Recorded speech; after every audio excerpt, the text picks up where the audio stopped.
All right, Bulls and Bears, we're back with another dose. Thank you for coming back to the channel. I really do appreciate it. Actually, I missed putting out a video yesterday. As you're watching this, today's Friday. It is August 11th, 2024.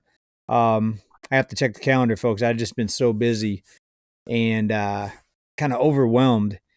And also just kind of trying to take it easy a little bit, kind of getting discouraged about all the news out there, what's happening in this country, and just kind of had to take a step back and just kind of get my mind straightened out a little bit. You know what I mean? Just kind of change up the routine a little bit, try to get a little more sleep here, just kind of stressed out and discouraged about a lot of things. And not even personally. Personally, things are going okay, except for we had some ants come into the house and we spent a few hours spraying down ants and walking around the house, looking up on the roof to see where the ants are coming in at. Not really big problems compared to what a lot of people are going through. And I've been thinking about a lot of things, but we got a lot of news to get caught up on here. But I just want to kind of give you a briefing on where I'm at, why I've slowed down on the video output. Again, I appreciate you coming back. So we've got San Diego Padres fans out here celebrating, going to the baseball game. Padres are in the playoffs, possibly on the way to the World Series, which is pretty cool. Very unusual for the Padres to get to the World Series. But then you've got back eastern United States, people flooded, people not making it, not surviving, not enough rescue, not enough money for these people. So it makes me just kind of question everything. Like, will people care about other people? Like, do people care? Like, people are going to baseball games, football games, celebrating for their teams, and you have people suffering. But then I started looking at the big picture. It's always been like that. If you look at around the world, there's always people somewhere that are suffering. So what do? Do you just ignore it? And as long as it's not happening to you, just pretend like nothing's going on. Just still play your games, still have fun, still watch your games, watch sports, and whatever you do to have fun. So it's just interesting the way that I guess human nature, is, especially at the time when you see so many people suffering. But then over here, we're rooting for, not just here, but everywhere, we're rooting for sports teams, and just it's just unreal, folks. Just sometimes just humanity just amazes me and makes me kind of step back and just think about everything. Anyways, happy October. Hope everybody's good. We've got a spike in jobless claims. Partly because of the laid off people, or people that their jobs gone, not just their jobs gone, but their entire job site is gone with all the destruction. U.S. jobless claims, 258,000, the most in a year. Of course, Hurricane Helene was part of that. Hell before Halloween, when actually Milton looks to be even worse. And the weather, folks, the climate, the weather events right now are so strange. It's got people coming out with a lot of different theories. People say that the big evil hand is coming down on the U.S. because the U.S. is bad people. We're bad. Folks, whatever you think, the best thing to do is just look at what's happening and ask yourself, is it likely to start getting better? What have we been saying on this channel for years? Things are going to continue to get worse. The disasters, the cost of living, everything. All right. Not much is getting better. A couple areas, but not much. But 258,000 jobless claims. It's not that big of a spike considering all the hurricane damage. In fact, it's only up 33,000 from the month prior, where it was 229,000. So we're still right around 250,000. In this case, a little over, but even without the hurricane layoffs and job losses, we're still around 250,000 layoffs. We were celebrating jobs added, 254,000 jobs in a whole month. So 254,000 jobs added in a month. That was great news, remember? Stocks went up based on the news. But in 1 week, 258,000 laid off. So we got more people laid off, jobless claims in a week, than an entire month of job gains. And here's the real sad part. The job gains, a lot of them are people that got laid off and they're just re-entering the workforce. They found another job. That's what it is. That's what a lot of it is. And that's why you see debt continue to climb and climb and climb. It's not a mystery. If so many people were employed, everybody's got good jobs, debt wouldn't be climbing like it is. But debt continues to climb, folks. We got a lot of other news to get into. Let's transition a little bit here. Study finds 80% of Americans fear World War III is imminent. 80%, right? So now 4 out of 5 people, 80%, are sounding like I did, a year and a half ago when I started saying this war and wars are going to escalate. It's just going to get worse. Another example of things are getting worse, right? It's almost insane, but yet I was called the doom and gloomer because I basically forecasted the obvious, right? When this level of debt is spread out amongst the population, not just the US, but globally, war is very, very beneficial to the ones in power because it gives an excuse to create all kinds of money to fund the wars. And that's chalked up as economic growth. It's insane. But that type of spending is chalked up as economic growth. The feds slap TD Bank with $3.1 billion in fines for money laundering and trafficking and terrorist financing. So what's going to happen? They're going to get a fine. And then what happens if their fines are too much where the bank can't survive? They're just going to get the money back. They're just going to get rescued, or they'll just get bought out by a bigger bank. All the CEOs and upper level executives will get golden parachutes and still make multi-millions of dollars at the end of the day. The ones running the banks they never actually face any consequences, really. Golden parachutes. They get out still with a lot of money. No one ever goes to jail. Folks, if you and I got caught doing something like this, we would be under the prison, in my opinion. The typical monthly mortgage payment here, speaking of the housing bubble, the typical monthly mortgage payment, let me just go over each region here. The Northeast, Boston, $4,094 a month. The typical house payment, that's after a 20% down payment. And how many people are putting down a 20% down payment? Not many. $4,094 a month in Northeast. Let's look here. The South, Nashville, $2,660. That is the highest, actually, higher than Miami. I'm finding hard to believe. But that's what's coming out of Investopedia here. The Midwest, Minneapolis, wow, leading the way, $2,111. And all this is after a 20% down payment, folks. Milwaukee, $1,901. The Midwest, the cheapest of the different regions. The West, San Jose, California, $6,781. Los Angeles coming in at $5,539. Folks, this housing bubble, are you going to see prices coming down with all the destruction that we've seen over the past few weeks now? Has it been, 2 weeks? I can't even keep track anymore, folks, but it's been a lot of damage and destruction. We haven't even seen the numbers yet, the totals for the homes, the automobiles. Also, beware of buying a used vehicle now, especially ones that were registered in Florida, Georgia, North Carolina. A lot of those vehicles, they can clean them up, dry them out, and they can look okay on the outside. You wouldn't even tell from the outside that they've been in a flood. But the circuitry, the wiring, you're going to have big problems in a very short amount of time. So if you start seeing car prices come down drastically, a lot of it could be a lot of these cars that are flooded. And of course, they're supposed to be considered totaled, and they're not supposed to be resold. But news that I have here, information that I have here, says that actually a lot of these cars end up getting put back onto the market, somehow ending up on used car lots even after they're totaled. Hurricane leaves lots of water-damaged cars. Don't buy one. So how are they getting around this here?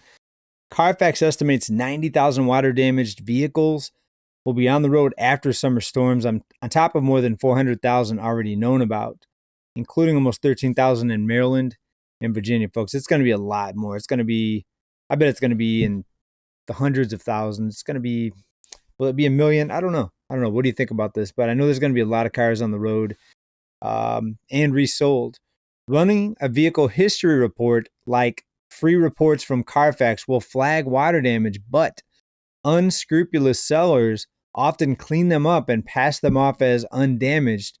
without filing an insurance claim. Quote, if there's no insurance claim, it's a lot harder, it's more difficult to find out whether the car has been in a flood and has water damage.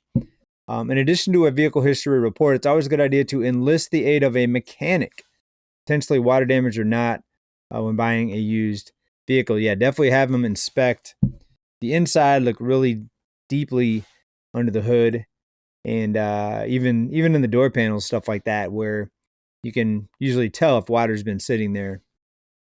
I'm not an expert on it, but if you see some really good deals, just beware, be cautious, because a lot of damaged cars. And what's going to happen to the prices, right? We've been talking about cost of living, the prices of a lot of things that we buy. A vehicle is usually the second biggest investment of people's lives, and with the home being number one, obviously.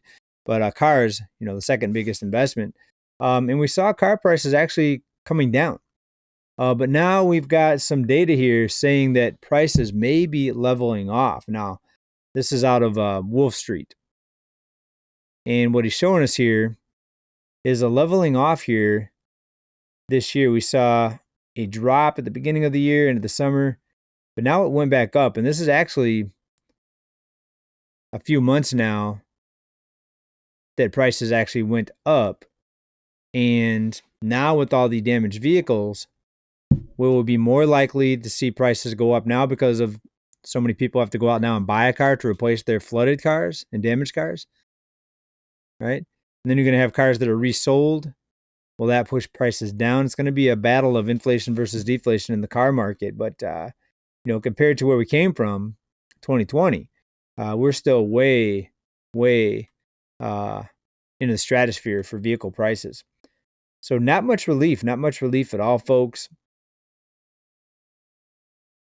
Here's used vehicle inventory at dealers in millions. So inventory actually is not spiking like you would think, right? A lot of people said there might be a car repossession surge, especially now.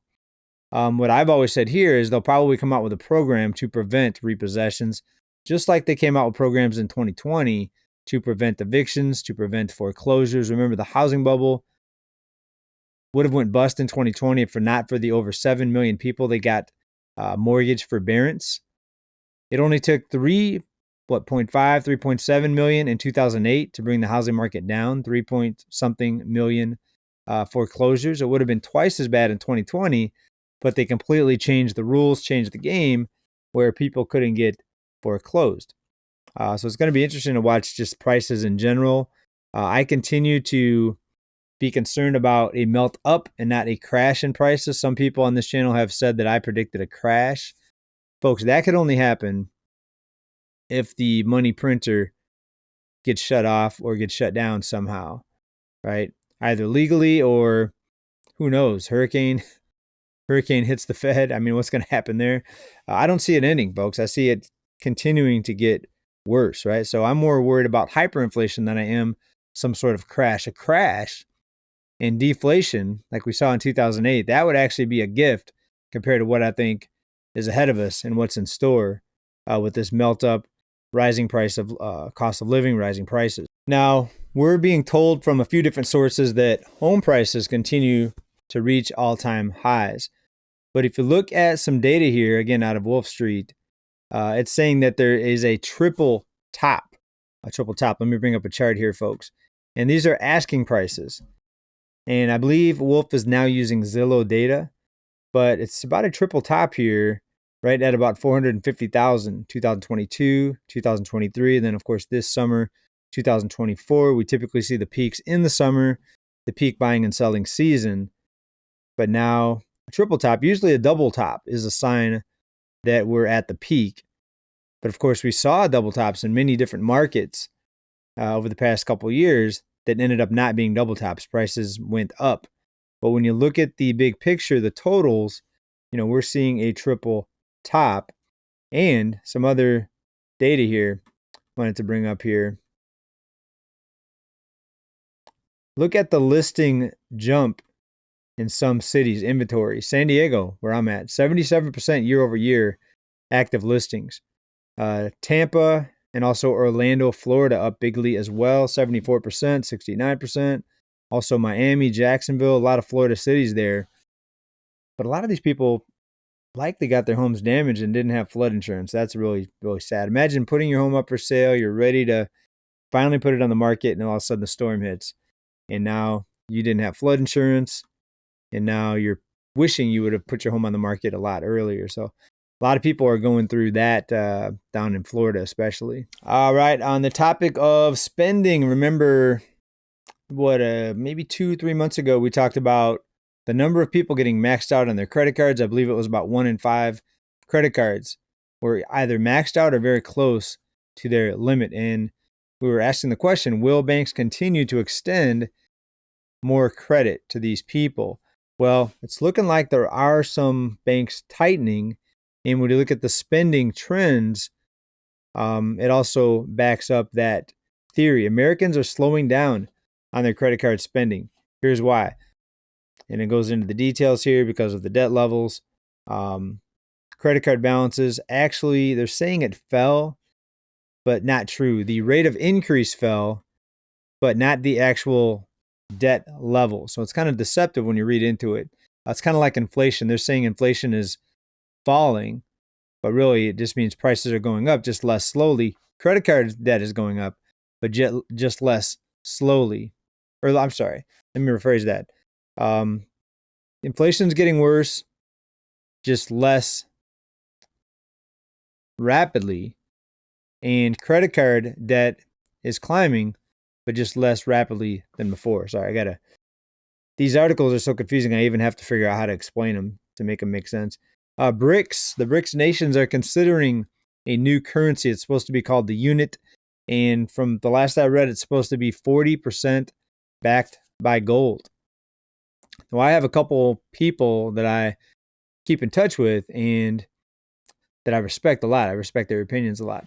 And they're saying that this whole BRICS currency could be a central bank digital currency in disguised. And I raised this question probably a year or more ago. I said, do you really trust the nations involved in the BRICS alliance? Do you really trust China? Do you really trust Russia? Do you trust these countries to do the right thing? Now, of course, a lot of these countries have been trading with the U.S. with fiat money that we could just create at the click of a mouse. So on one hand, you would say, yeah, it does make sense that they would want to. It does make sense that they would want to get away from this dollar that's just being created, and we're actually buying real goods and items with this money that can just be created, again, at the click of a mouse. So it makes sense that they'd want to go to a real currency, or at least a currency that's partially backed by it.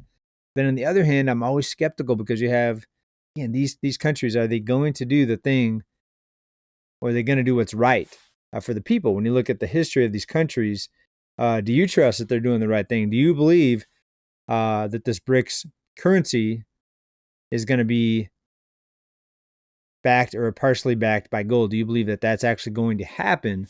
Or is it a front or a disguise for something far more sinister, like you would expect from countries, some of these countries that are involved in this here? Average monthly debt payments. We're being told that costs are going down, things are getting more affordable. Take a look at this. Just about every category. Auto loans in 2020, the average monthly debt payment, $535, went up to $555 in 2021, $588 2022, $630 in 2023, $644 in 2024. Where is the falling prices? Where is the affordability? And yet we're cutting interest rates in this environment, folks. It is absolutely bonkers. Credit card average monthly payment, $152, $151, $172, $197, $202. Increases every year, folks. Mortgage, $1,620, $1,657, $1,778, $1,934, $1,990. Up every year, folks. No relief. Again, going back to 2020, so this being the 5th year if you count 2020. No relief, folks. Things are getting more expensive. The average monthly payment's getting more expensive. Of course, even if prices come down with the higher interest rates, you're still seeing the average payment go higher. So again, I ask you, where's the relief? Why are consumers so pessimistic? There's your answer right there. But yeah, we're being told that things are getting better and that inflation's slowing down so much that we need to cut rates. These storms, folks, and what's happening right now is just very, very strange and unusual. Not just the magnitude, but look at this headline. Historic 45 tornadoes reported in Florida during a single day. Folks, what is going on? Is the hand of God coming down and punishing us? I mean, I'm just at a loss. This is just outrageous, folks. Look at this. This is kind of a viral thing. Sports stadium pummeled by the hurricanes. So we're going to wrap it up here, folks, with something that I want you to see. And in all this sea, for lack of a better term, sea of bad news, let's take a look at what some of these people are doing at this time. And at the beginning of the video today, I was talking about, do we have fun? Do we watch sports? Do we still play games and laugh when there's so many people suffering? Well, even the people in the flood areas are doing some of that. Check it out here.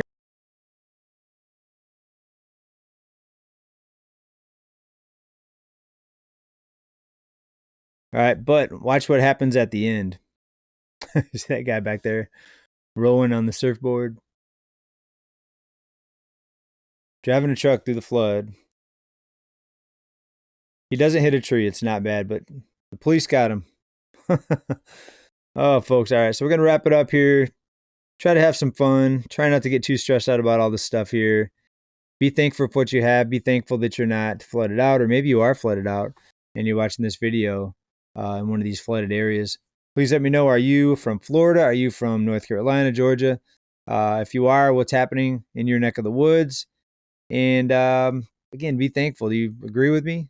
Be thankful that we're not, if you're not one of the victims, that you're not forced to evacuate your home and losing everything. Anyways, everybody, thanks for watching. Keep stacking.